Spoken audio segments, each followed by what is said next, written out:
This news update is brought to you by... Say hello to Chelsea. Chelsea is a champion surfer, so she's accustomed to moving super fast, which is why she relies on super fast broadband brought to her through Flow's 100% fiber to the home network. It keeps her family sharing and surfing and saving each month. Combined, she bundles her Flow mobile, home phone, and TV services, so she can enjoy much more for much less, and so can you. Visit any Flow retail outlet, call 1-800-804-2994, or visit discoverflow.co to find out more. One-of-a-kind connection. This is how we flow. It's Wednesday, March 23rd, and time for the Barbados Today Evening Update. I'm Fernella Wedderburn. Thanks for joining us. Topping the news at this hour, public servants are now on standby to take industrial action in solidarity with disgruntled peers at the Barbados Workers' Union. Addressing a packed auditorium at Solidarity House this afternoon, BWU General Secretary Tony Moore revealed that the union's Executive Council had given the green light to escalate action. Moore, however, stayed clear of setting the date, but said it would be soon. She said the union would only withdraw its plan to strike if the BWA produced a proposal to deal with the outstanding payments owed to the workers for more than 10 years.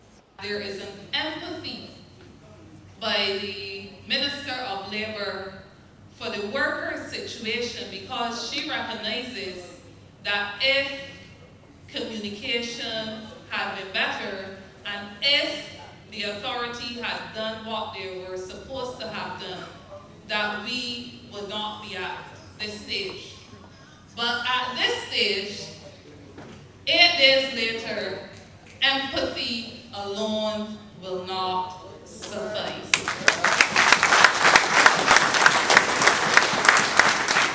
We are past that, and a firm proposal, a meaningful proposal, will have to be tabled first to deter us from any action that considers ratcheting up first within the public sector and then within the entire BW family.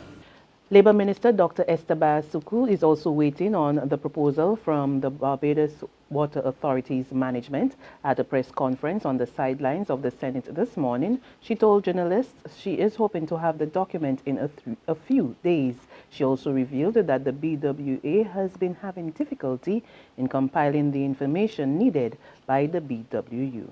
Indeed, the management is not ready with that proposal. And from my discussion, the final thing that became very, very clear is that the management needs some assistance in getting this proposal ready. That became very clear, because as they stand right now, they are having a lot of difficulty with this proposal. So outside of our meeting, I did discuss with the minister who is responsible for water, and he has agreed that at his end, he will ensure that the Barbados Water Authority has all the additional resources that they need so that they can really do their utmost to have a proposal ready for me in a few days. But as they stand right now, that could not happen, but they're going to need additional support and additional resources. The matter is still at me, and so I will also continue to work with them so that we can get something to have a meeting as soon as possible. She says as soon as the proposal is ready, she will have a joint meeting with the disputing sides. Because of the situation as I outlined, we are working, and I hope that within a matter of days, we can actually have the two parties sitting down together under my chairmanship to move this matter along.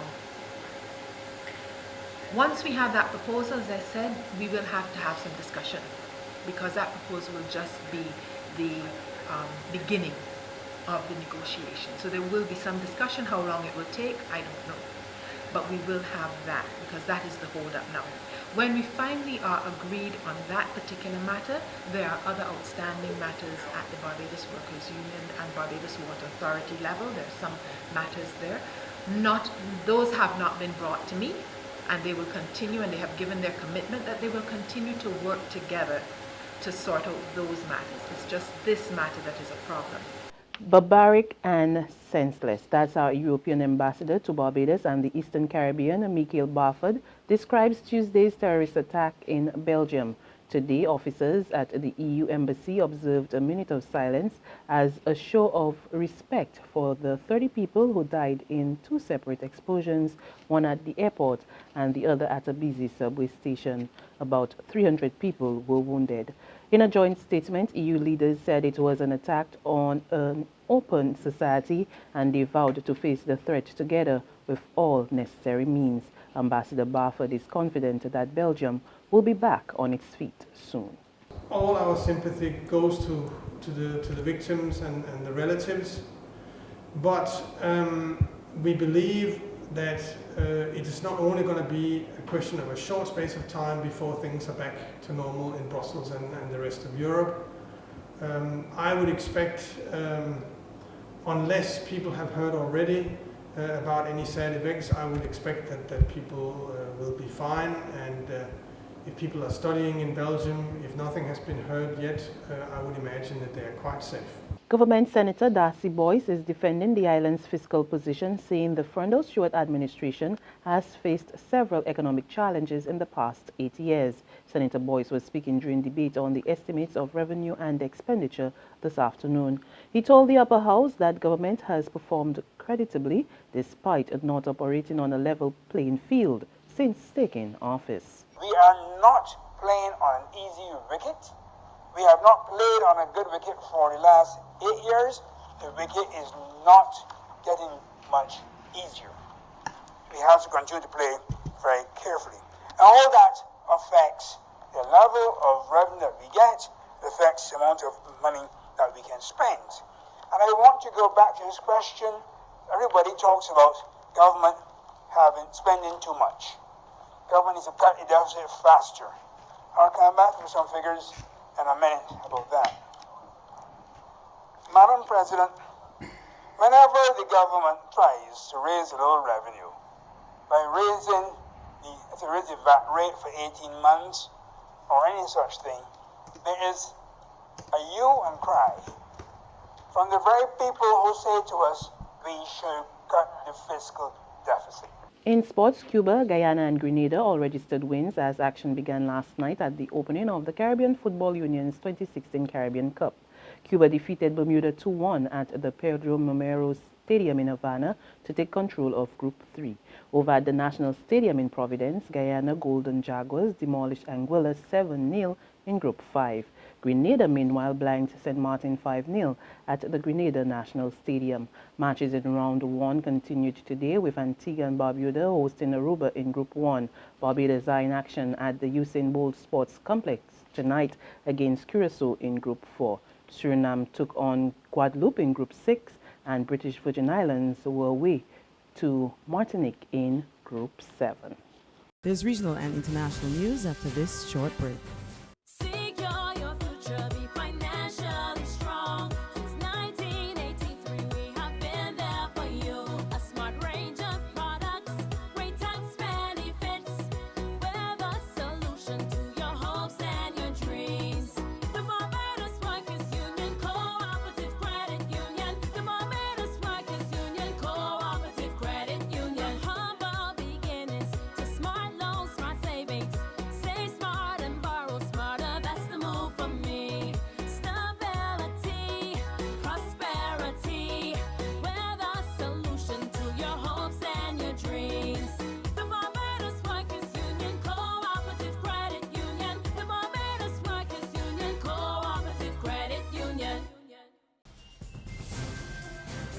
Regionally, Haiti's interim president, Jocelyn Prévert, handpicks a lawyer to lead the country into elections less than 48 hours after lawmakers rejected economist Fritz Jean.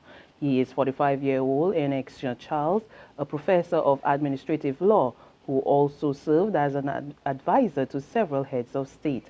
Prévert now has to wait for Jean Charles to get the nod from Parliament before naming members of the Provisional Electoral Commission. Fresh presidential elections are scheduled for April 24th. And finally, Belgian officials say the bomb maker responsible for making the devices used in the Paris attacks died in the Brussels airport attack. More in this report from the CNN. Belgian counter-terror officials are stressing they're still in the process of cross-referencing his DNA, but at the moment their working belief, John, is that he is dead. Identifying Najim Lashrawi at the scene, placing him at the airport bombing scene is key, because it closes that loop on bringing together the overlapping between the network that carried out the Paris attack and carried out this attack. Just to recap a little bit for our viewers, how important, how dangerous this man was believed to be. His DNA was found on the suicide belts that the Paris attackers detonated in the Stade de France. Back in January, Belgian counter-terror officials told us that they intercepted phone calls between him and Abaoud, the Paris attack ringleader, in which he appeared to be giving the instruction. And that's news and sports, but for the very latest, visit our website, www.barbadostoday.bb. Also, subscribe to our e-paper, email updates, and like us on Facebook. We are also on Izumi Media in bus terminals or screenplay at supermarkets and gas stations near you, as well as Channel 99 on Flow TV and Mix 96.9 FM. I'm Frenella Wedderburn. Good evening.